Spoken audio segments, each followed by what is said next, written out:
Merci Madame la Présidente, Monsieur le Ministre, mes chers collègues, je sais qu'il faut accélérer, mais c'est un des articles qui, on peut peut-être prendre un petit quart d'heure sur cette question-là et accélérer ensuite.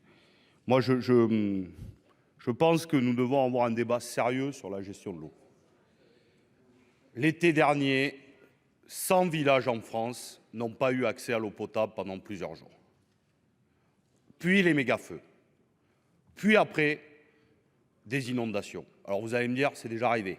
Oui, mais ça s'accélère, ça s'intensifie, et il faut que nous soyons sérieux sur cette question. Moi, je considère que lorsqu'on est face à ça, il faut se dire qu'il y a des biens qu'il faut mettre hors du marché. Des biens communs de l'humanité, j'appelle ça comme ça, on peut trouver un autre nom si cela vous convient mieux. Et il faut que nous regardions qu'il n'y ait plus de conflit d'usage, même s'il y en a aujourd'hui, entre la biodiversité, l'agriculture, nos centrales nucléaires et tant d'autres choses. Bon, ok.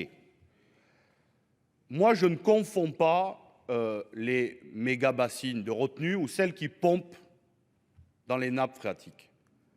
Non mais, je dis ça et je pense que c'est au cas par cas. Par contre, là, quand même, proposer de tout généraliser et de tout rendre d'intérêt public majeur, franchement, je reviens sur mon premier débat, je crois que ce n'est pas au niveau du débat général que nous devons avoir. Donc, je propose que nous retirions cela, que nous mettions sérieusement au travail sur ces questions, parce qu'à un moment donné, on peut avoir des méga-bassines qui pompent dans les nappes phréatiques, quand il n'y aura plus rien à pomper, il n'y aura plus de nappes phréatiques et plus de méga-bassines, et plus d'agriculture. C'est comme ça que ça va finir. C'est comme ça que ça va finir. L'avis de la commission, madame la rapporteure. Merci madame la présidente. Je pense que l'équilibre qui a été trouvé en commission est de nature à, d'une part, sécuriser les agriculteurs souvent très inquiets, d'autre part, à prendre en compte les autres enjeux entourant la gestion de l'eau et dont vous avez parlé. Ces enjeux sont évidemment extrêmement sérieux, eux aussi. La commission a mis en cohérence les dispositions de l'article 15 avec l'article, je vous cite, L211-1 du Code de l'environnement et qui est relatif aux objectifs de la politique de l'eau et donc qui prend en considération l'ensemble des usages de l'eau dans un ordre qui est décidé justement dans cet article-là. Cet article mentionne d'ores et déjà en son cinquième alinéa bis la promotion d'une politique active de stockage de l'eau, tout en précisant que cette politique doit s'inscrire dans un usage partagé de l'eau permettant de garantir l'irrigation, élément essentiel de la sécurité de la production agricole et du maintien de l'étiage des rivières et de subvenir aux besoins des populations locales. J'insiste également pour dire que tout l'essentiel des ouvrages de stockage d'eau à vocation agricole font l'objet d'une procédure de déclaration ou d'autorisation.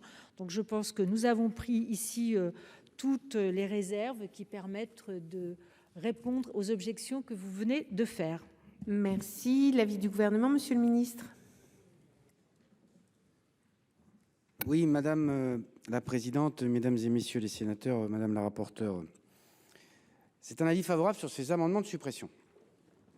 Alors, essayons d'expliciter les choses quand même. Vous avez raison, monsieur Gay, c'est un débat qui est largement devant nous. Alors, vous dites, il faut qu'on évite la conflictualité des usages. À la vérité, la conflictualité des usages, c'est vieux comme le monde. On en aura toujours. Et quand il manque de l'eau, vous le savez, il manque de l'eau. Donc, essayons plutôt de partager avec des données. Essayons aussi d'ailleurs de sortir le nez du guidon, c'est-à-dire de ne pas commenter la météo au mois le mois, mais d'essayer de regarder la trajectoire, ce que dit très bien d'ailleurs le GIEC, sur quels sont les territoires qui seront en difficulté, quelle est la rythmique que ça va produire. Globalement, ce qu'on dit, c'est simple, c'est que la quantité d'eau qui va tomber sur le sol français est à peu près la même, sauf que l'évapotranspiration et les disparités territoriales vont créer du stress hydrique. Ça veut dire que quand même, dans un territoire comme le nôtre, il y a des territoires qui n'avaient pas besoin d'irrigation, qui peuvent avoir besoin d'irrigation. Il va falloir aussi qu'on l'assume. Quelle est la voie pour y arriver? C'est aussi la sobriété à l'hectare, d'une certaine façon. Premier élément. Deuxième élément, vous évoquiez, monsieur le sénateur Gay, la question des ouvrages qui viennent prélever dans la nappe. Il n'y a pas une nappe en France. La nappe de Beauce, ce n'est pas la nappe qu'on a en Poitou-Charentes ou qu'on a en Vendée. Il y a des ouvrages Et on devrait bien s'inspirer, je le dis sous l'œil du président Retailleau, de l'exemple vendéen en ce domaine. Les ouvrages, si vous allez en parler, je vais raccourcir mon propos, mais je voudrais quand même saluer un travail qui est même reconnu par les associations environnementales qui dire qu'au fond, le travail qui a été fait de répartition de la ressource était un travail qui était utile et que s'il y avait à le refaire, il le referait.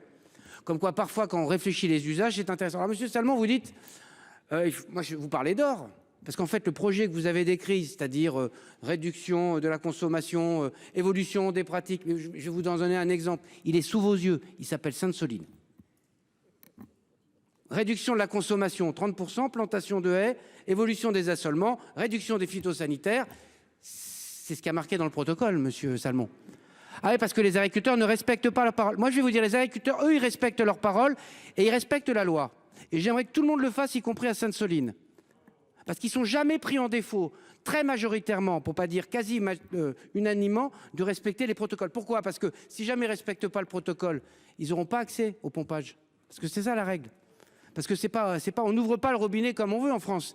Il y a des compteurs, il y a des évaluations, il y a des gens qui contrôlent. Donc c'est pas open bar, pardon, de cette expression sur la question de l'eau. Mauvaise expression sur la question de l'eau. Mais quand même, monsieur Salmon, quand il y a des projets qui sont vertueux, si ceux-là, on n'est pas capable de les reconnaître, ceux qui ont été faits en Vendée, le projet de Sainte-Soline, les projets qu'on a en Poitou-Charentes, je pense autour de Poitiers en particulier, si on n'est pas capable de reconnaître cela, alors c'est quoi un projet vertueux? C'est un projet où on prélève plus d'eau.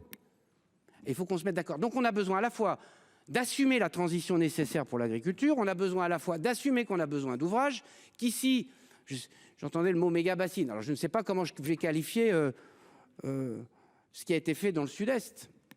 Parce que si Sainte-Soline, c'est une méga-bassine, alors là, ce qui s'est passé dans le sud-est il y a quelques années, Serponçon, c'est quoi? Une bassine, c'est 12 hectares. Serponçon, c'est 4000 hectares. Est-ce que quelqu'un, aujourd'hui, remettra en cause Serponçon? Je suis sûr qu'aujourd'hui, vous le remettriez en cause. Et à la vérité, ça permet de lutter contre les incendies, d'alimenter en eau potable, de faire de l'irrigation et dans un système qui est vertueux, y compris pour les étiages des cours d'eau.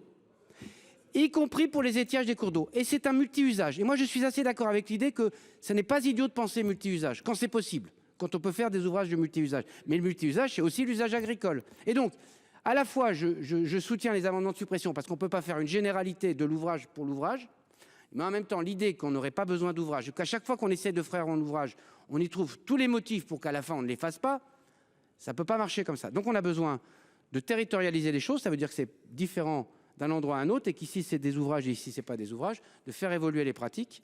On a besoin aussi, ça a été dit, et ça c'est dans un débat qu'on doit avoir sur l'eau, d'avoir des procédures qui soient raccourcies dans le temps. Comme ça a été dit par le président sur la question de l'industrie, on ne peut pas avoir des procédures qui durent 10 ans. Parce que sinon on va mettre tout le monde en situation d'impasse. Donc on a besoin d'avoir des procédures, mais d'avoir des procédures qui soient parallèles et suffisamment courtes pour crédibiliser les démarches. Donc à la fois la position qui est celle du gouvernement sur cet article 15 et donc la suppression, mais en même temps, il faut qu'on ouvre le débat sur ce sujet-là de manière plus sereine et moins caricaturale que celui qui l'est mené. Et il faut qu'on encourage les agriculteurs à la fois faire des transitions, mais enfin en leur permettant quand même d'accéder à ce qui est essentiel pour eux, c'est-à-dire l'eau.